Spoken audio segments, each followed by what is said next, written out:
All right, so these are the keys to success as outlined in this book called The Greatest Salesman in the World. It's all taped up because I've read it literally a million times and there's still more to absorb. So I'm gonna just be reflecting on what it is that I've learned from the first scroll marked 1. And this one is all about habit. This one is all about outlining the keys to success. And honestly, from this one chapter, if you literally just embodied this one chapter, you would literally have everything that you how beautiful is this? How beautiful is this world that we live in? Come on, yo. Anyways, I genuinely believe I see in this chapter that it literally has everything that you need to succeed within it. Because one of the first principles that is outlines is it says like I will eat the grapes and swallow the seed of success from the greatest in the field that have come before me, like the greatest in my field who have come before me. Which is if you want to become successful in any area, then the single most important thing that you could possibly do is to learn from those who have already succeeded in the area that you want to succeed in. If not, they've succeeded even greater than the area that you are seeking to succeed in.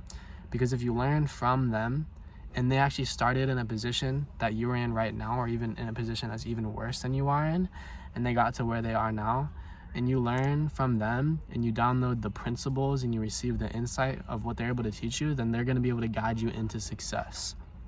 Because it says in this book, in this chapter, it says that my field, if you're an athlete or if you're in sales, like my field is paved with many who have failed before me. Like there's so many people who have tried to succeed in this space, in this world, who have failed.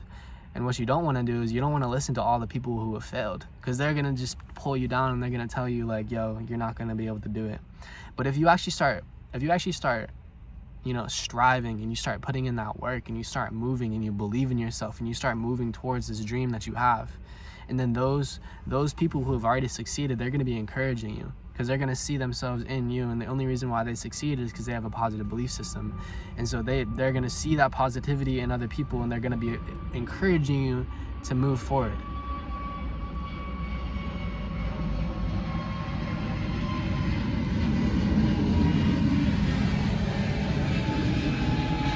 So singly, one of the most important things that you could possibly do if you want to succeed in an area is to learn from people who have already succeeded in the ways that you want to succeed.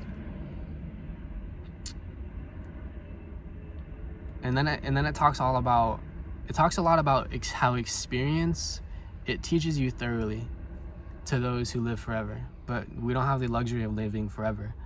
So somehow, without experience or the knowledge that we need to succeed, we're going to be able to succeed. Somehow we need to figure out how to succeed. If we just went for it and you got all the experience, if you live forever, then eventually you would learn everything that you need. Experience teaches you thoroughly. You would learn everything that you need. But we don't have the time to be able to do that. But at the same time, what we must do is to be patient. We must have patience, because if you do things hastily, then you'll get things done in a sloppy manner that won't actually fulfill you. So if you want to be the greatest in your profession, then it's going to take time. It says that the olive tree, the greatest of all trees, takes 100 years to grow. It takes 100 years to grow. And so the greatest version of you is going to take a lot more than 9 weeks to grow and to fulfill. It says the onion tree, I think, gets old in 9 weeks. And so if your goals that you're pursuing, if the goals that you are pursuing only takes you 9 weeks to achieve, then it's probably too small.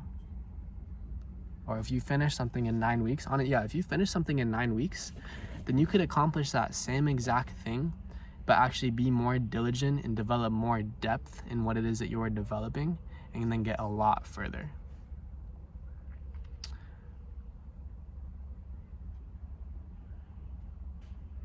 So in order to succeed, you need to have patience. You need to have vision, and then apply patience to that vision, and then apply the principles and what it is, the seeds of success that is planted in you from the greatness that has come before you, that has already been down the path that you are going down. And then you need to download that success. Anytime these planes fly over, we're just going to take a moment to just collect, allow the Holy Spirit to move through you.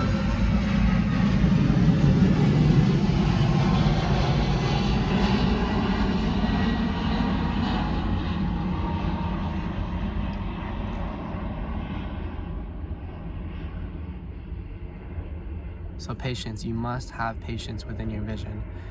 And then the chapter goes on to talk about habit.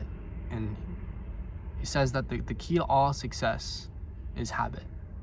He says that everyone has a different definition of success. People may define success in different words, and everyone's vision of what it looks like when they will succeed is different. We all have different goals. We all have different definitions even of success. But it says in the book that everyone defines failure in one way. Let me actually read it, because I want to hit this word for word. Failure is man's inability to reach his goals in life, whatever they may be. So whatever goals you have set, whatever your definition of success is, failure is the inability to reach that. And he says that bad habits are the unlocked door to failure. It's unlocked because it's easy to just slip into it. Habits, all of our actions from our past, threatens to imprison our future. All of the actions that we've taken in our past, the habits that we have formed, threatens to imprison our future. And so if you have bad habits, then you're going into the unlocked door.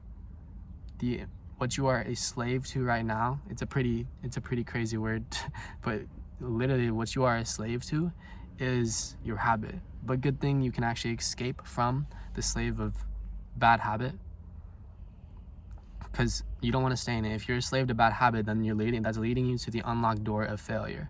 And so what you want to do is destroy your habits. And the only thing that a habit will succumb to is another habit. So you have to replace your bad habits with the good habits.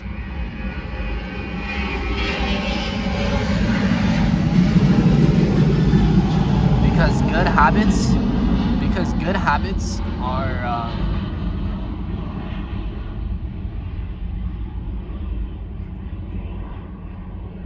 because good habits is the key that will unlock the door to success. Something like that. It says something like that.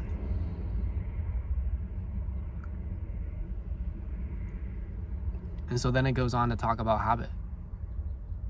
Because all the actions that you take, it's literally the actions that you take will determine if you go to success or not. And what rules the actions that you take is your appetite, your prejudice, your greed, love, fear, your joy, and habit. And the tyrant of all of those, the things that dominate everything, is your habit.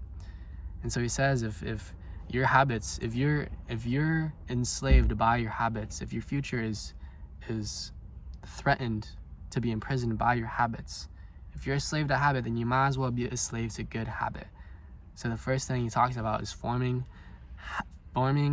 habits, forming success based on the principles of the giants who have come before you, developing habits that the people who have succeeded in the area that you want to succeed, those people who have achieved success, there are certain principles, certain actions, certain ways of being that they have done in order to succeed in how they succeeded.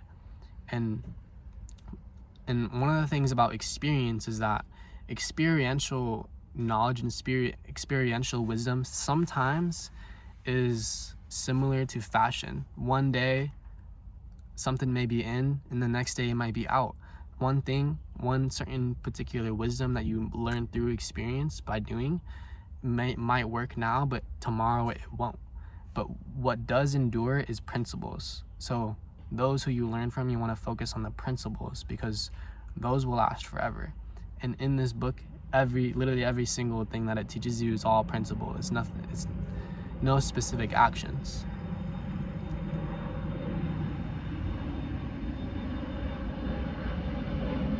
There's a plane, just one sec, bro. Chill, one sec.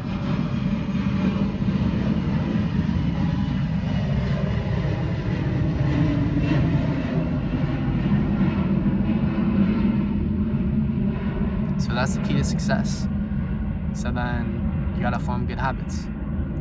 Learn from the giants who have come before you and figure out what seeds are they teaching you, are they sharing with you, and swallow those seeds and develop the habit of being in alignment with those seeds. And when they become a habit, when you perform them day after day over and over and over and over again, then you are replacing the bad habits with good habits. And you must replace all of your bad habits with good habits.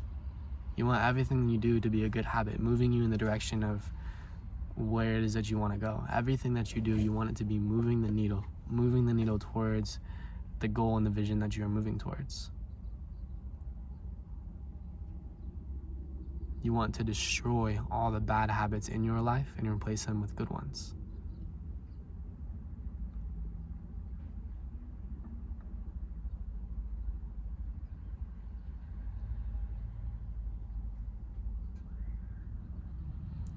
So habits, when you continue to perform something over and over and over again, when you start embodying the principles, which will inevitably start to lead to different types of actions. For example, a principle might be, I will persist until I succeed.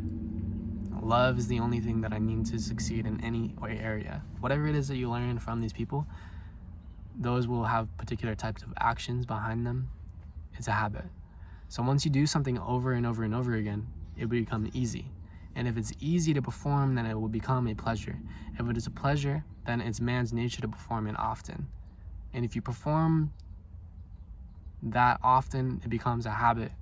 And therefore, you have the habit of doing things and you will succeed. You will have good habits and you will succeed. And it says, so day after day, I will continue to act on these good habits, and I will not miss a single day, because that day cannot be replaced or substituted for another. You can't get back that day. You can't substitute it for another. You can't miss.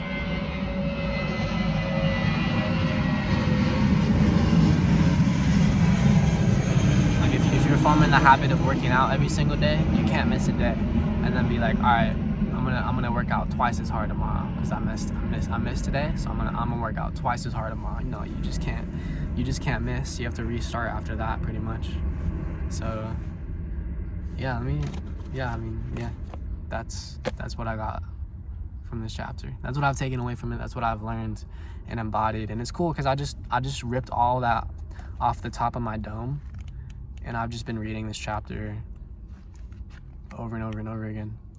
So that's pretty sweet. Like, that's all just in my brain. It's pretty lit.